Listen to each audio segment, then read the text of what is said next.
کال ہے کتنے ٹائم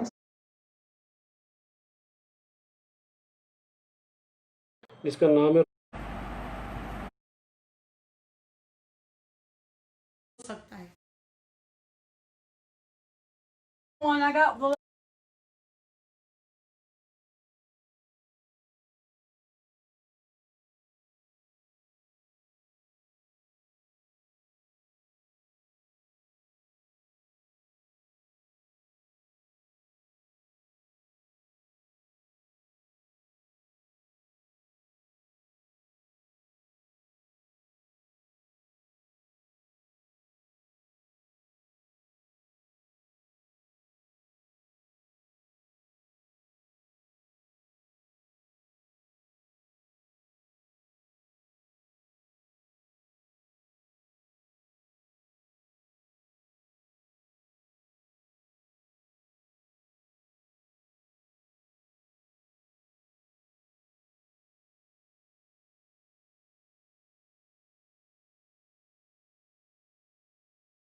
یار یہ بہت زبردست.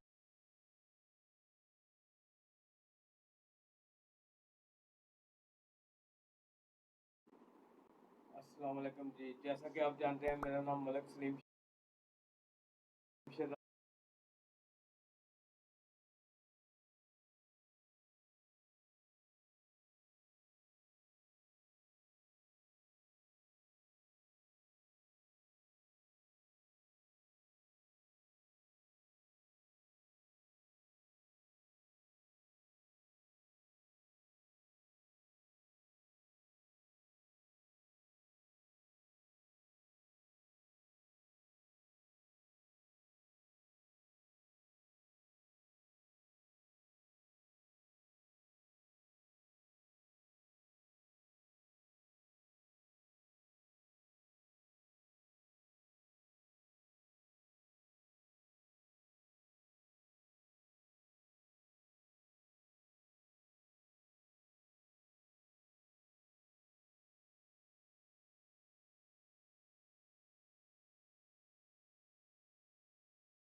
راجہ میرے ساتھ ایم اے شیخ ہے اور عثمان شیخ ہماری پوری ٹیم.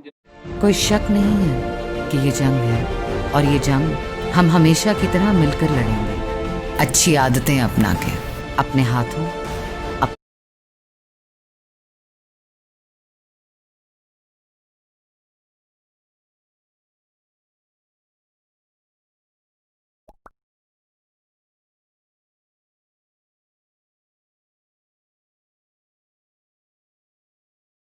جناب آپ کو خوش آمد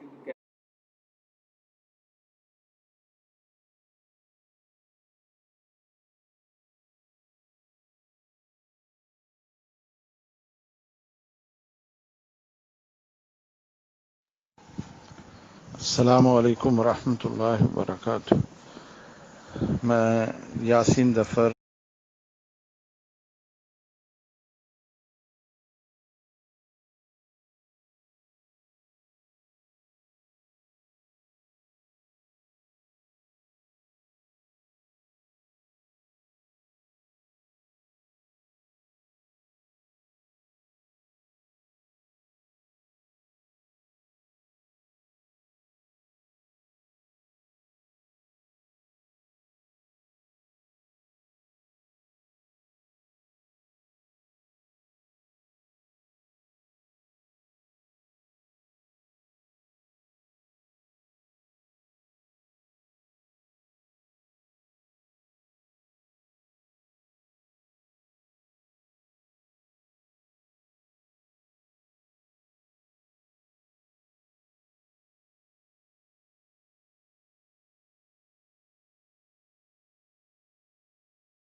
سکتی ہے.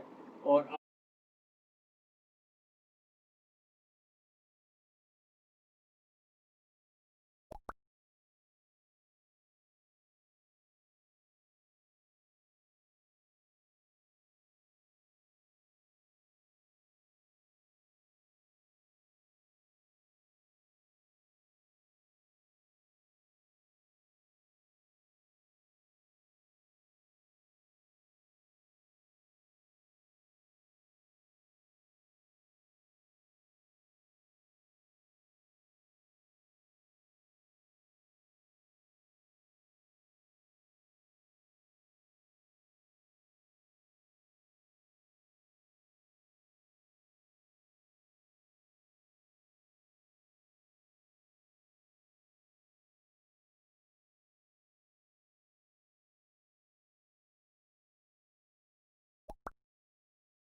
آج ہم آپ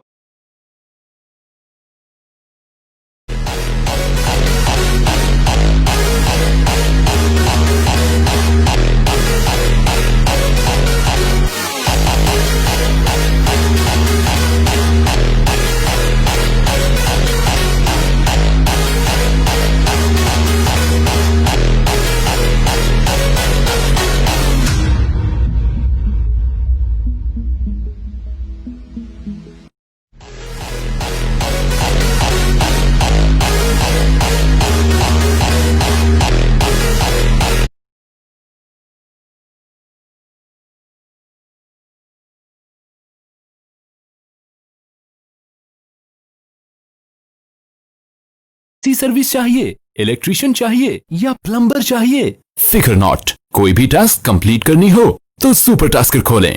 super Tasker, get anything done. Download the app now. A C service چاہیے، الیکٹریشین چاہیے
ਤੁਹਾਡੇ ਸਾਰਿਆਂ ਦਾ ਮੂੰਹ ਮਿੱਠਾ ਕਰਨਾ।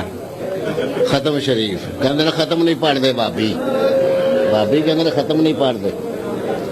ਖਤਮ ਸੁਣੋ। ਮੁੱਲਾ ਜੀ ਤਸ਼ਰੀਫ ਲਿਆਏ ਮਾਰ ਪਥੱਲਾ ਬਹਿ ਗਏ ਨੇ।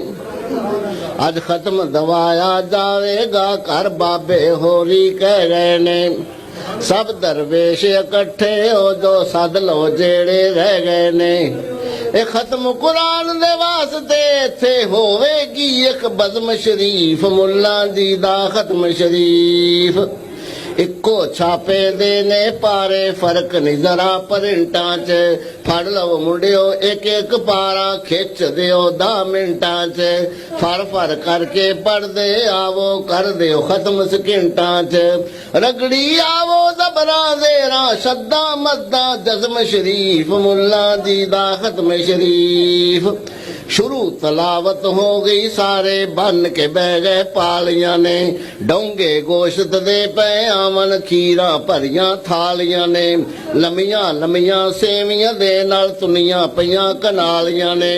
ਰੋਗਣੀ ਨਾਲ ਲਿਫਾਫਿਆਂ ਦੇ ਵਿੱਚ ਪੋਲੇ ਨਰਮ ਸ਼ਰੀਫ। ਮੁੱਲਾ ਜੀ ਦਾ ਖਤਮ ਸ਼ਰੀਫ ਡਿਸ਼ਾਂ ਪਲਾ ਦੀਆਂ ਆਵਣ ਪਈਆਂ ਰੰਗ ਬਰੰਗਾ ਜ਼ਰਦਾ ਏ। ਮੁੱਲਾ ਦੇ ਮੂੰਹ ਵਿੱਚ ਆ ਗਿਆ ਪਾਣੀ ਵੇਖ ਕੇ ਜਾਂਦਾ ਮਰਦਾ ਏ। ਖਤਮ ਸਫਾਰਾ ਹੀ ਨਹੀਂ ਹੁੰਦਾ ਵੇਖੋ ਕੀ ਪਿਆ ਕਰਦਾ ਏ। ਇਹ ਖਾਣ ਪੀਣ ਦੇ ਪੱਜ ਬਣਾਏ ਕੈਸੀ ਗੱਡੀ ਰਸਮ ਸ਼ਰੀਫ। ਮੁੱਲਾ ਜੀ ਦਾ ਖਤਮ ਸ਼ਰੀਫ ਸੇਬ ਅਨਾਰ ਤੇ ਮਾਲਟ ਕਿੰਨੋਂ ਲੱਗ ਗਿਆ ਢੇਰ ਅੰਗੂਰਾਂ ਦਾ। 5-7 ਟੋਕਰੇ ਕੇਲਿਆਂ ਦੇ ਇੱਕ ਵੱਡਾ ਥਾਲ ਖਜੂਰਾਂ ਦਾ। ਥੋੜੀ ਦੇਰ ਨੂੰ ਕੁੱਦਣ ਵਾਲਾ ਟੋਲਾ ਬੇਸ਼ਊਰਾਂ ਦਾ। ਮੁੱਲਾ ਵੇਖੇ ਕੱਛਾ ਮਾਰੇ ਭੁੜਕੇ ਸ਼ੇਖੁਲ ਅਜ਼ਮ ਸ਼ਰੀਫ। ਮੁੱਲਾ ਜੀ ਦਾ ਖਤਮ ਸ਼ਰੀਫ ਬਿਟ ਤੱਕਦੇ ਫਰ ਪੜਦੇ ਖਿੱਚੀ ਜਾਣ ਸਫਾਰੇ ਨੂੰ। ਇੱਕ ਨਕੰਮਾ ਬਿਲਕੁਲ ਜਾਹਿਲ ਘੇਰਿਆ ਕਿਸਮਤ ਮਾਰੇ ਨੂੰ। ਉਹ ਐਵੇਂ ਹੀ ਉਂਗਲਾਂ ਫੇਰੀ ਆਵੇ ਪਤਾ ਹੀ ਨਹੀਂ ਕੁਝ ਵਿਚਾਰੇ ਨੂੰ। ਮੁੱਲਾ ਕਹਿੰਦਾ ਬੁੱਲ ਹਲਾ ਤੂੰ ਰਹਿਦਾ ਸਾਡਾ ਭਰਮ ਸ਼ਰੀਫ। ਮੁੱਲਾ ਜੀ ਦਾ ਖਤਮ ਸ਼ਰੀਫ ਦੂਜੇ ਪਾਸੇ ਹੋਰ ਇੱਕ ਬੈਠਾ ਬਿਲਕੁਲ ਜਾਲ ਨਕਾਰਾ ਏ। ਸਿੱਧੇ ਪੁੱਠੇ ਦੀ ਖਬਰ ਨਹੀਂ ਉਹਨੂੰ ਫੜਿਆ ਉਲਟ ਸਪਾਰਾ ਏ। ਉਹ ਐਵੇਂ ਹੀ ਸਿਰ ਹਲਾਈ ਆਵੇ ਜਿਵੇਂ ਯਾਦ ਜ਼ਬਾਨੀ ਸਾਰਾ ਏ।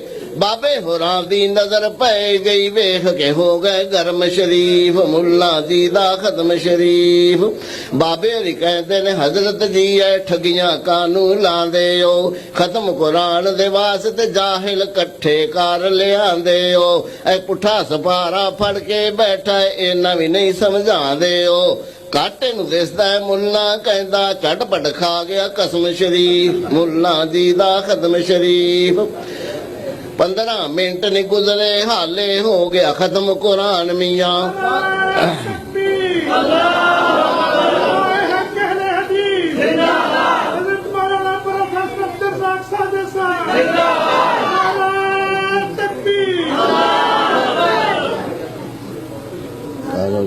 ਖਤਮ ਸ਼ਰੀਫ 15 ਮਿੰਟ ਨਹੀਂ ਗੁਜ਼ਰੇ ਹਾਲੇ ਹੋ ਗਿਆ ਖਤਮ ਕੁਰਾਨ ਮੀਆਂ। ਵਿੱਚ ਕੁਰਾਨ ਧਿਆਨ ਕੀ ਹੋਣਾ ਥਾਲੀਆਂ ਵਿੱਚ ਧਿਆਨ ਮੀਆਂ। ਬੜਕਾਂ ਮਾਰੀਆਂ ਕੁੱਦ ਕੇ ਪੈ ਗਏ ਸਾਰੇ ਸ਼ੇਰ ਜਵਾਨ ਮੀਆਂ। ਆਖਣ ਅੱਲਾ ਪਾਕ ਨੇ ਕੀਤਾ ਸਾਡੇ ਤੇ ਅੱਜ ਕਰਮ ਸ਼ਰੀਫ। ਮੁੱਲਾ ਜੀ ਦਾ ਖਤਮ ਸ਼ਰੀਫ ਹੱਪ ਕਰਕੇ ਕੱਪ ਕਰਕੇ ਖੂਬ ਉਡਾਇਆ ਹਲਵੇ ਨੂੰ। ਗੱਫੀ ਆਵਣ ਖੀਰਾਂ ਨੂੰ ਅਤੇ ਡੱਫੀ ਆਵਣ ਜ਼ਰਦੇ ਨੂੰ। ਇੰਜ ਸਮਝਣ ਵੇਖਣ ਵਾਲੇ ਜਿਵੇਂ ਕੁਸੰਡੇ ਚਰਦੇ ਨੂੰ। ਦੋ ਹੱਥੀ ਚੁੱਕੀ ਆਵਣ ਜ਼ਰਾ ਨ ਰਹਿ ਗਈ ਸ਼ਰਮ ਸ਼ਰੀਫ। ਮੁੱਲਾ ਜੀ ਦਾ ਖਤਮ ਸ਼ਰੀਫ ਖੂਬ ਵਰਾਛਾਂ ਚੌੜੀਆਂ ਹੋਈਆਂ ਮੂੰਹ ਖੁੱਲੇ ਜਿਵੇਂ ਗਈਆਂ ਦੇ। ਰੁਗ ਸੇਵੀਆਂ ਸੁੱਟੀ ਆਵਣ ਨਾਲ ਪਿਆਲੇ ਦਈਆਂ ਦੇ। ਜਿਵੇਂ ਕੋ ਜੱਟ ਖਲੋ ਕੇ ਬੰਨੇ ਟੱਪੇ ਸੁੱਟਦਾ ਕਈਆਂ ਦੇ।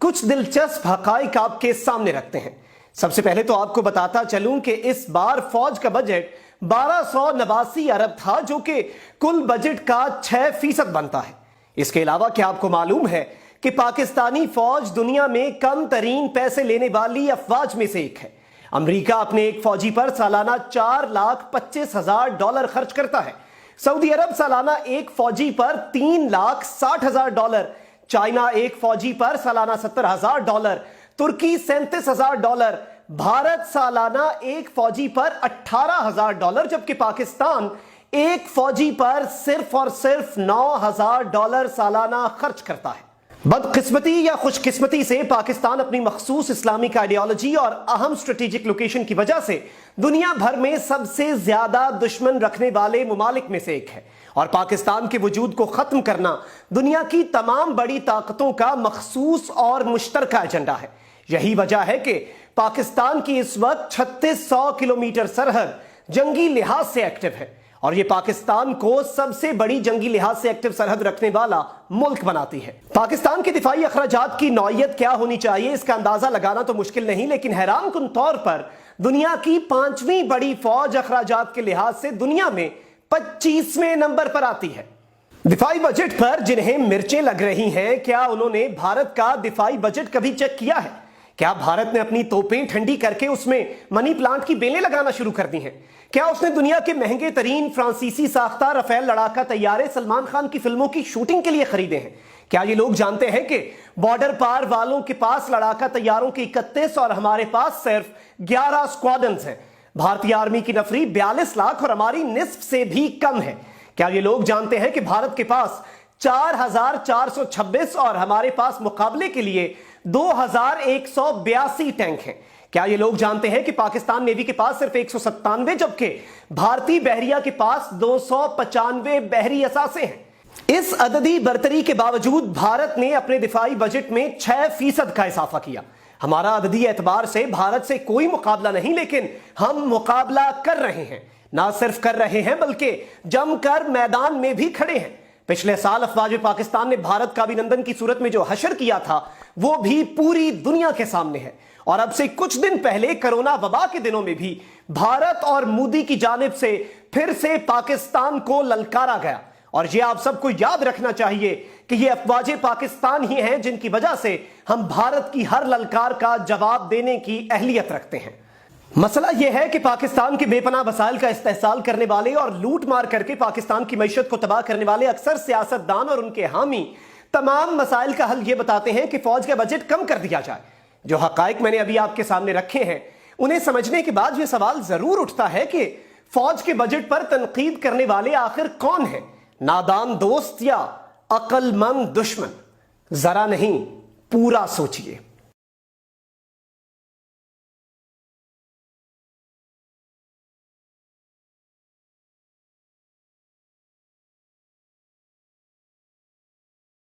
تین آئٹم کاؤنٹ کر دیں۔ بسم اللہ الرحمن الرحیم۔ آج کل جو لوگ درگاہوں پر، مزاروں پر، آستانوں پر جاتے ہیں اور جا کر وہاں جو کچھ کرتے ہیں وہ کسی بھی صاحب عقل سے مخفی نہیں ہے۔ اگر ان بیچاروں سے پوچھا جائے کہ بھائیو تم درگاہوں پر، مزاروں پر، آستانوں پر کیوں جاتے ہو، وہاں جا کر تمہیں کیا حاصل ہوتا ہے، تو ایک ہی جواب دیتے ہیں کہ بھائی ہم اپنی حاجت کو پورا کرنے کے لیے، دعا کی شرف قبولیت کے لیے وہاں جاتے ہیں، کیونکہ وہ اولیاء اللہ ہیں، ان کے ملنے سے رب مل جاتا ہے۔ ہماری ان کے آگے، ان کی اللہ کے آگے اللہ ہماری سنتا نہیں اور ان کی موڑتا نہیں۔ میرے بھائیو، اس تعلق سے میں بہت کچھ کہہ سکتا ہوں، مگر میں سمجھانے کے طور پر ایک بات کہہ رہا ہوں۔ صحیح بخاری میں جناب عبداللہ ابن عباس رضی اللہ تعالی عنہما سے مروی ہے کہ نبی علیہ السلام کے سامنے جب بھی کوئی مشکل وقت آتا، کوئی پریشانی کی گھڑی آتی، آپ علیہ السلام کسی تکلیف میں ہوتے تو رب ذوالجلال کی طرف کیسے متوجہ ہوتے، اللہ کو کیسے پکارتے، اللہ تعالیٰ سے کیسے مدد طلب کرتے۔ سنیے، لا الہ الا اللہ العظیم الحلیم، لا الہ الا اللہ رب العرش العظیم، لا الہ الا اللہ رب السماوات و رب الارض و رب العرش الکریم۔ ان کلمات کے ذریعے رب ذوالجلال کی طرف متوجہ ہوتے، رب کو پکارتے، رب سے دعا کرتے، التجا کرتے، اللہ تعالیٰ آپ کا کرب اسے دور فرما دیتا۔ اسی طرح اللہ جل وعلا نے سورۃ الانبیاء میں جناب یونس علیہ السلام کی بابت ارشاد فرمایا ہے کہ وہ مچھلی کے پیٹ میں گئے، مچھلی کے پیٹ کا اندھیرا، سمندر کی تہ کا اندھیرا، وہاں انہوں نے کس کو پکارا، کیسے پکارا؟ میرے بھائیوں، اللہ جل وعلا نے یہ جو قصص ہیں، واقعات ہیں، ہمارے سامنے بیان کی ہیں۔ کیوں بیان کی ہیں؟ ان میں ہمارے لیے عبرت ہے، نصیحت ہے، سیکھنے کا پہلو ہے۔ رب ہمیں بتلا رہا ہے، رب ہمیں سکھلا رہا ہے کہ اگر تم نے رب کو پکارنا ہے، رب کی طرف متوجہ ہونا ہے، رب کا قرب حاصل کرنا ہے، تو تمہارے سامنے میرے انبیاء علیہ السلام کا اسوہ ہے۔ یونس علیہ السلام کیسے رب کی بارگاہ کی طرف متوجہ ہوئے؟ اللہ جل وعلا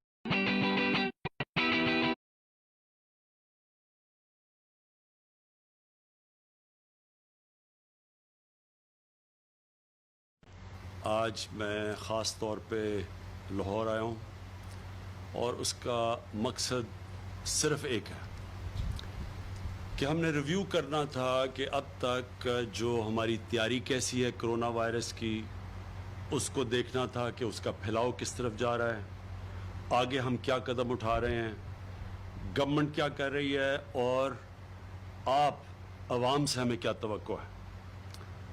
تو پہلے تو میں یہ واضح کر دوں کہ ایک امپریشن تھا کہ شاید ہم پھر سے لاہور کو لاک ڈاؤن کر دیں، اس لیے کہ بڑی تیزی سے وائرس پھیل رہی ہے۔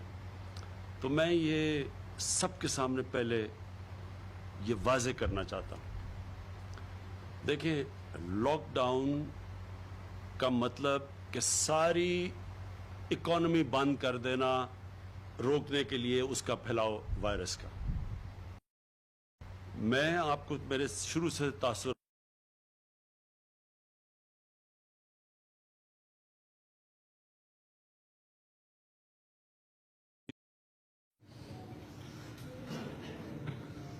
أعوذ بالله من الشيطان الرجيم بسم الله الرحمن الرحيم تبارك الذي بيده الملك وهو على كل شيء قدير الذي خلق الموت والحياة ليبلوكم أيكم أحسن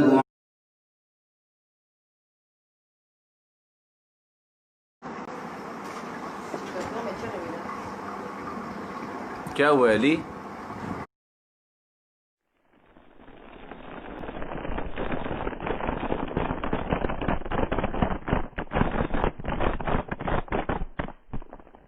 ومن يتق الله يجعل له مخرجا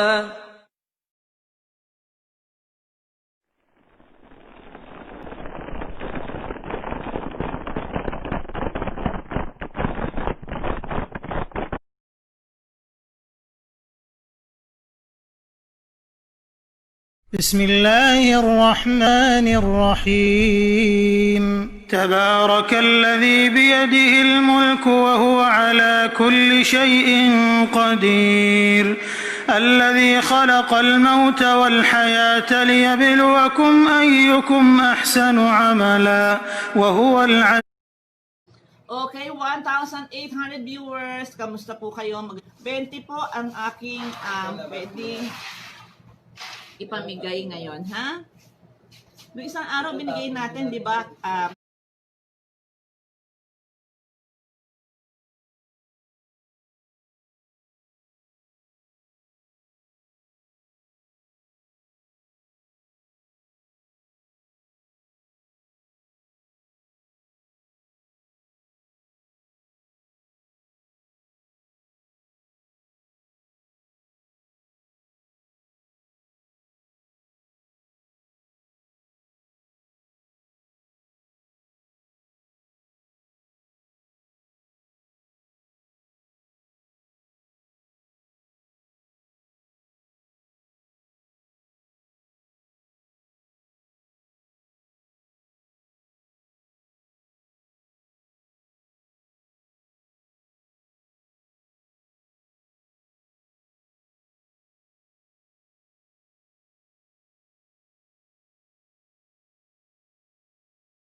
کورونا ہماری ضرورت نہیں تھی. یہاں بیٹھ کر کچھ لوگوں نے ڈیسائیڈ کیا کہ کورونا ہماری ضرورت ہے, اس کو درآمد کیا جائے. پاکستان تو کورونا سے محفوظ نیوزی لینڈ سے بھی زیادہ پاک کنٹری بن سکتا تھا, لیکن یہاں کہا گیا ہے کہ اس کو درآمد کیا جائے. یعنی آپ یہ کہہ رہے ہیں کہ کورونا جو ہے وہ پاکستان میں لایا گیا ہے؟ جی بول رہا ہوں. اور کیوں درآمد کیا گیا ہے میں بہت افسوس سے کہتا ہوں, لیکن سچ تو بہرحال وہ تلخ حقیقت ہے. اس لیے کہ ہم لاک ڈاؤن غیر شرعی کام کر کے لوگوں پہ اپنے گرفت مضبوط کرنا چاہتے ہیں. ایک اس لیے کہ ہم بعض لوگوں کو, عام مریضوں کو اس میں ڈال کر ایک ہدف تک پہنچنا چاہتے ہیں تاکہ ہمیں امداد ملے. دو, اور تیسرا یہ کہ بعض لوگ جو ہمارے سوچ کے مطابق نہیں بولتے ان کو کورونا میں ڈال کر ان سے جان چھڑائی جائے. یہ کثیر المقاصد شیطانی دجل ہے تو بین الاقوامی, لیکن ہمارے ہاں لوگوں نے اس کو ان مقاصد کے لیے لایا ہے. مجھے کہنا ہے کہ اب کورونا چھوڑ دو, ہم نے کورونا کے ساتھ رہنا ہے, احتیاطی تدابیر بھی کریں گے, زندگی کو بھی رواں دواں رکھیں گے. انشاءاللہ یہ کورونا 1-2 مہینوں میں ختم ہو جائے گا. لیکن کورونا کے بارے میں ہماری یہ شکایت ہے کہ یہ نہیں آنی چاہیے تھی. اگر آئی ہے تو محترم عمران خان کی نااہلی ہے. عمران خان ہمیں لیکچر دیا کرتے تھے وزیر اعظم بننے سے پہلے کہ فلاں جگہ ایک وزیر اعظم سے نااہلی ہو گئی, اس نے حکومت چھوڑ دی, ریلوے کے وزیر سے ہو گئی, اس نے وزارت چھوڑ دی, ایسا ہوا. اب میں ان سے کہتا ہوں کہ کورونا میں جو لوگ بے گناہ مارے گئے ہیں تو برائے مہربانی کھلے دل سے آ کر اس شکست کو, یعنی اس غلطی کو, نااہلی کو تسلیم کر دیا جائے اور عمران خان سے ہماری جان چھوٹ جائے. اور اگر وہ مستعفی ہو جائیں تو یہ قوم پر بہت بڑا احسان ہوگا. کورونا اگر عمران نہ ہوتا تو کورونا کی یہ پوزیشن نہیں, اور اگر عمران ہے تو کورونا آگے بھی اپنے گل کھلائے گا اور ایک خطرناک صورتحال سامنے آئے گی.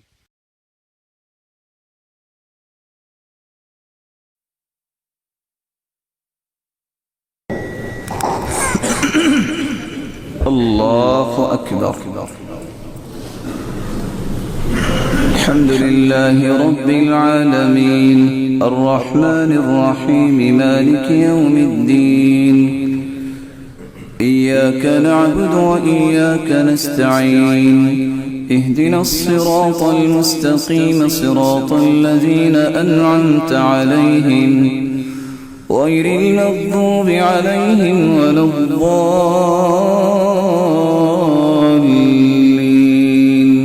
آمين. قل هو الله أحد الله الصمد لم يلد ولم يولد ولم يكن له كفوا أحد. الله أكبر. اللهم صل على محمد وعلى آل محمد كما صليت على إبراهيم وعلى آل إبراهيم إنك حميد مجيد. اللهم بارك على محمد وعلى آل محمد كما باركت على إبراهيم وعلى آل إبراهيم إنك حميد مجيد. الله أكبر. اللهم اغفر لحينا وميتنا وشاهدنا وغائبنا وصغيرنا وكبيرنا وذكرنا وأنسانا. اللهم من أحييته منا فأحيه على الإسلام ومن توفيته منا فتوفه على الإيمان. اللهم لا تحرمنا أجرها ولا تفتنا بعدها.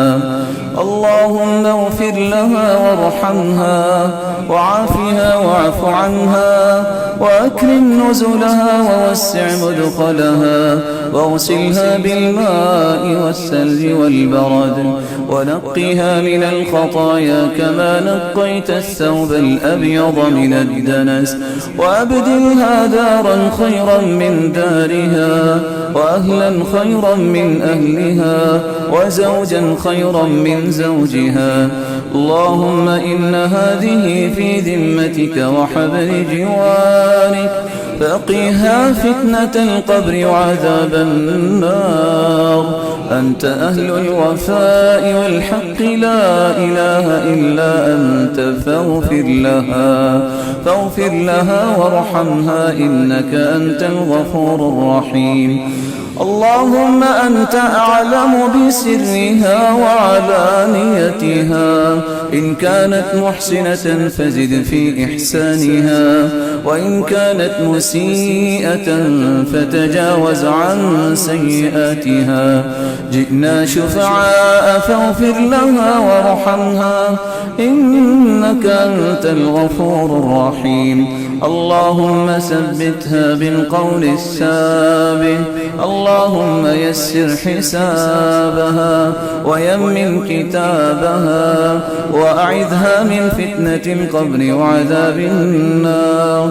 اللهم ألبسها لباس الجنة وأفرش لها فراش الجنة وافتح لها بابا إلى الجنة. اللهم أدخلها الجنة. اللهم اغفر لجميع موتى المسلمين الذين شهدوا لك بالوحدانية ولنبيك بالرسالة وماتوا على ذلك، وارحمنا اللهم إذا صرنا إلى ما صاروا إليه. الله أكبر. اللهم اغفر له. السلام عليكم ورحمة الله. السلام عليكم ورحمة الله.